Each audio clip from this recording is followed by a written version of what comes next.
हाम्रो चाहिँ अब डिप क्लिन चलिरहेछ अनि हाम्रो चाहिँ एकदम गोरुको हाल है, एकदम गोरुको हाल देख्न सक्नुहुन्छ। उता चाहिँ गोबी हान्दैछ मनोज भाइले। ओ दिक्क ए राई थुलुङ राई पारा देखाइरहेछ। एउटा भाइ यहाँ गरिरहेछ।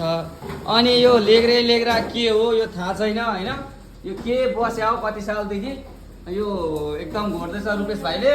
अब यस्तै हो होटल लाइनको जिन्दगी, बेहाल छ। यसै गरी होइन अब कति 11 साढे 11 कति बजी केटा हो